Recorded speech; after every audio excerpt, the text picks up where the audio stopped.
Shalom Bapak Ibu Saudara, bersama saya Hasan Imawau. Dalam kesempatan ini kita akan merenungkan bagian firman Tuhan dengan tema panggilan untuk menjadi berkat.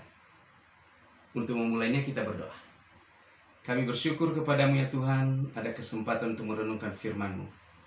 Roh Kudus-Mu mengurapi hamba-Mu dan setiap kami yang mendengar, supaya diberkati oleh Tuhan dan menjadi alat kemuliaan-Mu. Di dalam nama Tuhan Yesus kami berdoa. Amin. Bapak Ibu Saudara yang dikasihi Tuhan, kita tahu bahwa kita dipanggil secara unik oleh Tuhan. Misalnya beberapa ayat dari Alkitab, Yesaya 4 ayat 2 dan Yesaya 49 ayat 1, di sana dikatakan Tuhan telah membentuk aku dari kandungan dan Tuhan telah memanggil aku dari kandungan. Di Mazmur 139 dikatakan kejadianku dahsyat dan ajaib. Bahkan di 1 Korintus pasal 6 ayat 20, kamu telah dibeli oleh Kristus dan harganya telah lunas dibayar. Nah, untuk apakah kita dipanggil? Untuk apakah kita dipilih? Untuk apa kita dibeli? Ya. Kepada Abraham misalnya, Allah berfirman, aku akan memberkati engkau dan olehmu semua kaum di muka bumi akan mendapat berkat. Bapak Ibu Saudara yang dikasihi Tuhan, kita mendapat panggilan yang sama, dipanggil untuk menjadi berkat. Nah, bagaimana caranya? Mari kita lihat Markus pasal 6 ayat 30 sampai 44. Yang pertama Bapak Ibu Saudara adalah memiliki hati yang berbelas kasihan. Bagaimana cara memenuhi panggilan itu untuk menjadi berkat? Satu, memiliki hati yang berbelas kasihan. Kalau melihat teks-teks itu dari ayat 30 sampai 34, Yesus dan para murid ingin beristirahat. Mengapa? Karena banyak orang datang dan pergi untuk dilayani. Makan pun mereka tidak sempat. Bahkan itu sebabnya mereka hendak mengasingkan diri, mau melepas lelah. Tetapi memang animo begitu banyak orang, begitu kuat, sehingga ketika mereka tahu rencana tersebut, bahkan mereka bergegas mendahului ke tempat yang bakal dituju oleh Yesus.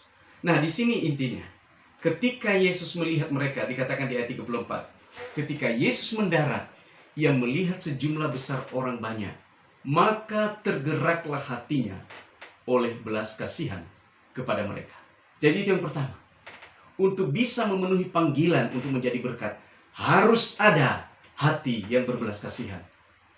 Merasakan dengan segenap hati, merasakan penderitaan orang lain seperti diri sendiri yang mengalaminya. Tuhan Yesus memberikan sebuah perumpamaan tentang hati yang berbelas kasihan ini dari kisah orang Samaria yang baik hati. Bapak Ibu yang dikasihi Tuhan, kita tahu ceritanya bahwa ada dua tokoh agama yang melewati orang yang sedang dirampok itu, tapi mereka begitu melihat lewat begitu saja, menghindari masalah. Tetapi ketika orang Samaria yang kemudian disebut baik hati ini, dalam perjalanan dalam bisnisnya, hatinya tergerak oleh belas kasihan karena dia lihat orang yang sedang tergeletak dan sedang dirampok.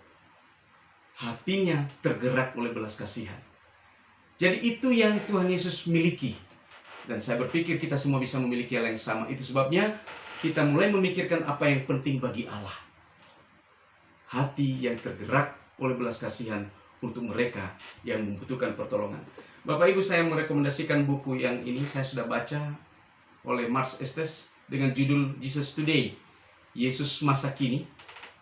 Salah satu doa yang dipanjatkan adalah, ya Tuhan, ampuni aku karena terlalu dikuasai oleh segala sesuatu yang kuanggap penting bagiku, bukan yang penting bagimu. Saudara, maukah kita memenuhi panggilan untuk menjadi berkat itu? Hal yang pertama adalah miliki hati yang berbelas kasihan. Sama seperti Yesus memiliki hati yang berbelas kasihan, dan hati yang berbelas kasihan melahirkan mujizat. Hati yang berbelas kasihan, pertolongan Tuhan nyata di sana. Itu yang pertama Bapak Ibu. Yang kedua, bagaimana memenuhi panggilan untuk menjadi berkat itu? selain memiliki hati yang berbelas kasihan, tapi juga menerapkan hukum tanggung jawab. Ayat 37 sampai 3 ayat 35 sampai 37 dikatakan murid-murid melihat situasi itu lalu berkata kepada Yesus, "Tempat ini sunyi dan sepi. Hari sudah mulai malam. Suruh mereka pergi untuk membeli makanan." Nah, perhatikan baik-baik Bapak Ibu Saudara. Mereka melihat keadaan sunyi dan sepi, sudah mulai malam.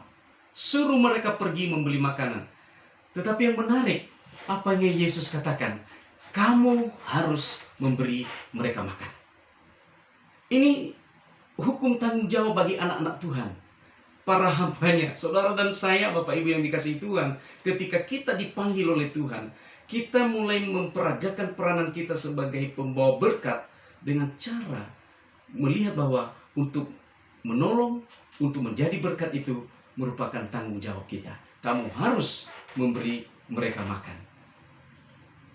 Melakukan sesuatu yang meringankan beban orang lain bukan pilihan, melainkan harus. Maka 1 Yohanes 3 ayat 18 berkata, marilah kita mengasihi bukan dengan perkataan atau dengan lidah, tapi dengan perbuatan dan dalam kebenaran. Bapak Ibu yang dikasihi Tuhan, ini tanggung jawab kita. Bukan pilihan, bukan sesuatu yang saya mau lakukan atau tidak, itu urusan saya.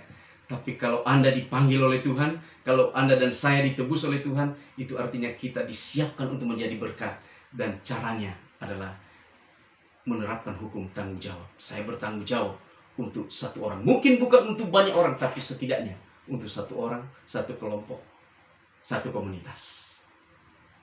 Kalau kita melihat doa berkat di dalam ibadah, penutup ibadah, biasanya berbunyi begini, Pak. Kiranya Allah mengasihi kita dan memberkati kita. Kiranya Ia menyinari kita dengan wajahnya. Wah, itu luar biasa. Kiranya Allah mengasihi kita dan memberkati kita. Kiranya Ia menyinari kita dengan wajahnya. Bahkan dikatakan kiranya Ia memberi kita kasih karunia dan wajahnya dihadapkan kepada kita. Lalu untuk apa Bapak Ibu Saudara? Perhatikan Mazmur 67 ayat 2 dan 3. Ayat 3-nya begini. Supaya jalanmu dikenal di bumi dan keselamatanmu di antara segala bangsa. Artinya apa? Ketika saudara dan saya dikasihi oleh Tuhan, ketika Bapak Ibu dan saya diberkati oleh Tuhan, ketika Dia menyinari kita dengan wajahnya, tujuannya apa? Supaya Dia dikenal di bumi dan keselamatan dari Tuhan dikenal di antara segala bangsa. Mari ambil tanggung jawab untuk menjadi berkat. Kita dipanggil untuk menjadi berkat. Tuhan mempersiapkan kita. Dan jangan sia-siakan kesempatan itu. Kamu harus memberi mereka makan, kata Tuhan kepada para murid.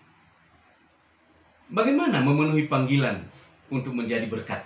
Yang pertama, milikilah hati yang berbelas kasihan. Yang kedua, ambil peran memenuhi tanggung jawab. Dan yang ketiga, saudara Bapak Ibu, dari ayat 38 sampai 44, bicara tentang mulai dengan apa yang sudah dimiliki. Perhatikan, murid-murid berkata, haruskah kami membeli mereka roti seharga 200 dinar? Oh. Jadi mulai mereka berpikir, karena Yesus berkata, kamu harus memberi mereka makan. Lalu mereka berespon, bereaksi.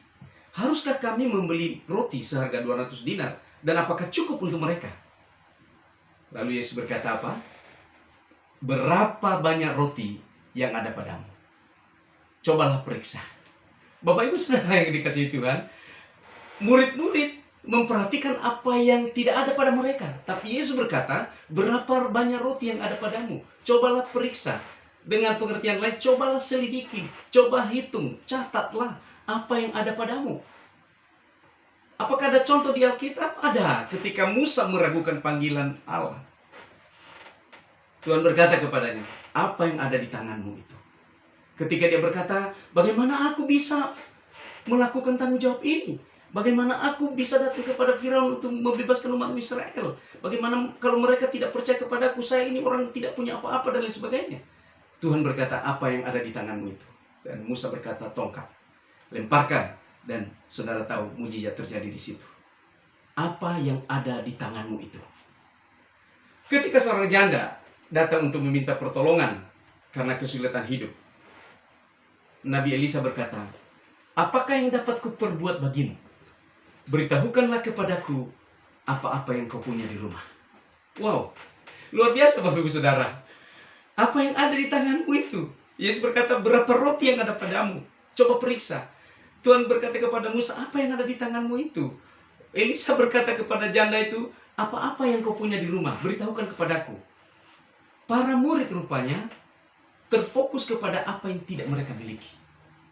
Tapi Yesus melihat sesuatu yang lain. Dia berkata, "Apa yang ada padamu?" Jadi kita mulai dengan apa yang sudah kita miliki. Kita mulai dengan apa yang sudah ada. Kita mulai dengan apa yang sudah Tuhan berikan. Karena toh ada ayat firman Tuhan yang berkata, Tuhan memberi benih bagi penabur. Jadi kalau Bapak, Ibu, Saudara, dan saya hendak memperagakan peran sebagai orang yang membawa berkat, menjadi berkat Allah, saluran berkat Tuhan, maka bagian ini kita mulai dengan apa yang sudah ada. Kita tidak berfokus pada apa yang kita tidak punya, belum punya, tapi kita lihat apa yang ada padaku yang bisa saya gunakan untuk kemuliaan Tuhan, menjadi saluran berkat bagi orang lain. Tommy Barnett berkata, Allah sering bekerja melalui apa yang sudah ada. Jadi Bapak Ibu yang dikasihi Tuhan, sederhana sekali. Kita semua dipanggil untuk menjadi berkat. Dan kita diberikan kemampuan oleh Tuhan untuk melakukan itu. Dengan cara Dia sudah menanamkan sesuatu, mengaruniakan sesuatu kepada kita untuk bisa kita menjadi berkat bagi orang lain. Bagaimana cara untuk memenuhi panggilan menjadi berkat bagi banyak orang? Yang pertama, miliki hati yang berbelas kasihan. Dan yang kedua, ambil peran sebagai tanggung jawab.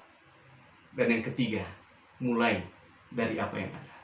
Kiranya Tuhan memberkati saudara. Kita berdoa. Tuhan Yesus, firman-Mu sudah hamba-Mu sampaikan.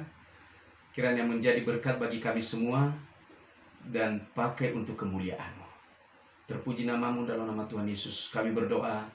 Amin.